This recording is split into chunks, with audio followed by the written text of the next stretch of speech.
This is a satellite image of the Beirut port in Lebanon, captured on the 31st of July, 2020. But just 4 days later, something happened here. Something that would leave the port in a state like this. The hangars at the port appear completely destroyed, and in their place, a crater is visible 135 meters wide, nearly the length of 2 Boeing 747 aircraft. What exactly happened here that gave birth to the largest non-nuclear explosion the world has ever seen? On the 4th of August, 2020, a video clip went viral showing a bride named Isra Sablani standing in Beirut's Saifi Square during a wedding photo shoot. Suddenly, a powerful shockwave from an explosion forced everyone to flee.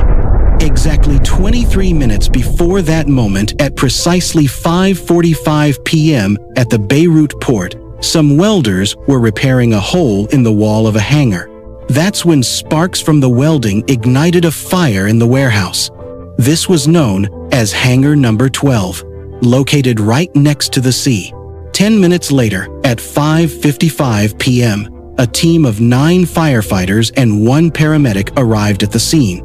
After assessing the fire, they radioed their fire chief and expressed concern something didn't feel right. The fire was growing out of control, and strange noises were coming from within. They had only been at the scene for 12 minutes when, at 6:07 p.m., a powerful explosion occurred. In videos of the blast, white smoke and flashes resembling fireworks can be seen. Hangar Number 12 had been storing a consignment of fireworks, which likely exploded due to the fire. But this was just the first explosion, with a recorded intensity equivalent to 1,500 kilograms of TNT. As people tried to comprehend the sound, another explosion occurred just 30 seconds later, an even more devastating blast that ripped through the entire city of Beirut. Because many people had begun recording after the first explosion, the second one was captured on several cameras. A massive fireball was seen rising into the sky, and its shockwave traveled faster than the speed of sound. In the second explosion, a white dome was seen expanding across a large part of the city. It was actually water vapor created by the pressure of the shockwave. After that, a huge cloud of red smoke rose into the sky. Experts say the red smoke was evidence of the presence of ammonium nitrate stored inside the hangar. The explosion was so intense that even in Cyprus, 200 kilometers away, people ran out of their homes in fear. The shockwave shattered glass at Beirut Airport, located 8 kilometers away, and even ripped out steel reinforcements from nearby buildings. Just think about it. The explosion happened in Beirut, but the United States Geological Survey recorded tremors measuring 3.3 in magnitude on the earthquake scale.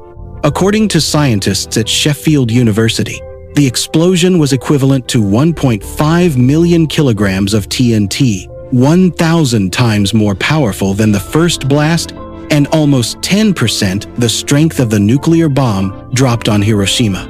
All hangars around the blast site were completely obliterated, as if nothing had ever existed there. Ships docked nearby also suffered heavy damage.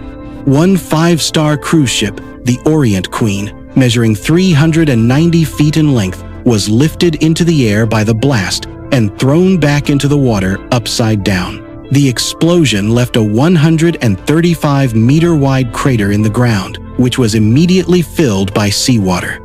Beirut explosion is considered the largest non-nuclear blast in modern history. It even disturbed Earth's ionosphere, the final atmospheric layer near space, causing brief disruptions in GPS and radio signals for a few seconds. What followed was nothing short of a doomsday scene. Streets of Beirut were flooded with destruction. In northern Beirut, entire buildings collapsed to the ground. Uprooted trees, overturned cars, and twisted steel beams were scattered in every direction. Twisted steel beams and crushed vehicles were scattered in every direction.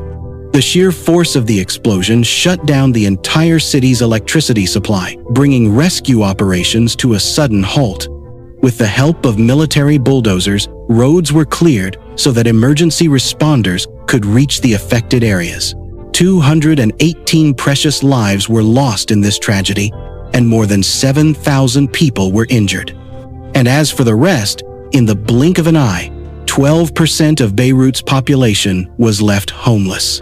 Hospitals and medical centers that were supposed to treat the wounded were themselves reduced to rubble. Many hospitals had no choice but to begin treating patients in parking lots and on sidewalks.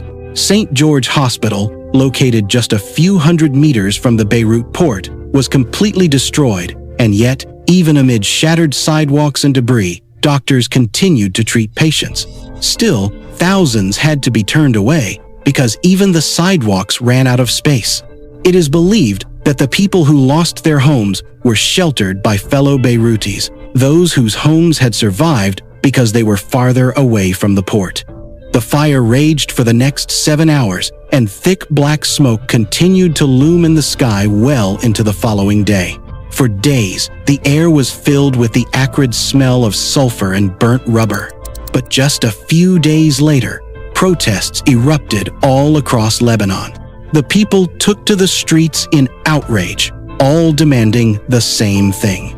What exactly caused this disaster?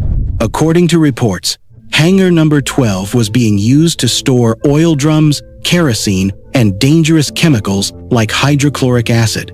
Alongside these were 15 tons of fireworks, an explosive recipe just waiting for a spark. Despite housing such highly flammable materials, the warehouse had faulty wiring, no smoke alarm system, and no sprinklers. And that wasn't all. Another highly dangerous chemical was stored there as well, a consignment of ammonium nitrate weighing 2,750 tons. It had been kept there for the past 7 years in plastic bags without any proper safety precautions. This chemical is commonly used in agriculture as fertilizer or in mining industries to manufacture explosives. It has also been used in multiple terrorist attacks across the world. The protesters had one burning question.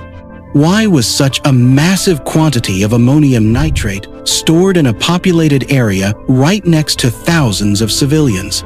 And who was truly responsible for this catastrophe? It all began in the year 2013. A Russian ship named MV Rosas was on its way from Georgia to Mozambique. The vessel had already spent more than a month at sea, and due to technical issues, it was forced to dock in Beirut. On board were 2,750 tons of ammonium nitrate, which never left the port again. The ship's captain revealed that the vessel's owners were facing financial difficulties at the time. They had planned to pick up additional cargo from Lebanon before continuing to Mozambique. But the new cargo made the load too heavy, and the crew refused to continue the journey. The ship's owner not only withheld the crew's salaries, but also failed to pay the port charges. As a result, the Beirut authorities detained the crew on the vessel for the next 11 months because they did not have visas to enter Lebanon. Eventually, in the year 2014, the crew was released. But due to the unpaid docking fees and duties, the ship itself was confiscated. Its explosive cargo was seized by authorities and transferred to Hangar number 12, where it remained untouched until the catastrophic explosion in 2020. For 6 years, this dangerous chemical sat haphazardly in Hangar number 12. During that time, the port authorities issued multiple warnings, repeatedly emailing government officials, but the Lebanese government paid no attention. The first email was sent in 2014 by the former Director of Customs, addressed to an urgent matters judge. In it, he carefully warned that keeping this highly dangerous chemical at the port was extremely risky. But he never received a reply. The Marine Agency had requested that the cargo be exported immediately, warning that the climate conditions inside the hangar were unsuitable for such chemicals. In another letter, it was even suggested that the government sell the material to a Lebanese explosives company just to get rid of it. The final email was sent to the government in 2019, again warning of the dangers of the stored chemicals. Yet even then, the government ignored the Port Authority's warnings. When a hole appeared in the wall of hangar number 12, the security risk became even greater. It is believed that during the repair work to fix that hole, sparks were generated, which ignited the fire and ultimately triggered the deadly blasts. Today, in the year 2025, 5 years have passed since the explosion. Yet not only have the real culprits not been punished, their trial hasn't even properly begun. Political interference, legal immunity granted to ministers, and conflicts within the judiciary have caused the investigation to stall again and again. When Judge Fadi Sawan charged several high-profile ministers, he was removed from the case. Later, when Judge Tariq Bitar tried to revive the investigation, groups like Hezbollah and Amal opposed him, filing a stay order in court. From 2022 to 2024, the investigation remained completely frozen. It was only in January 2025, following the appointment of Nawaf Salam as Prime Minister and the resurgence of the Hezbollah-Israel conflict, that the case was reopened once again. In the year 2025, a report emerged stating that Judge Tariq Bitar is expected to issue his final verdict on the 4th of August 2025, the 5th anniversary of the Beirut blast. Even 4 years after that unimaginable disaster, the scars of destruction are still visible across Beirut. At the blast site now stands an 8-foot-tall statue forged from shattered glass, twisted steel rods, and debris from destroyed homes. The statue takes the form of a woman holding a sword, standing in solemn memory of the 218 lives lost on that fateful day.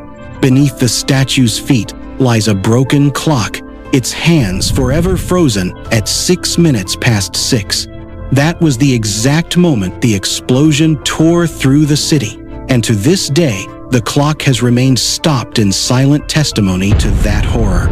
We hope you found this video both powerful and meaningful. Thank you for your heartfelt comments and continued support.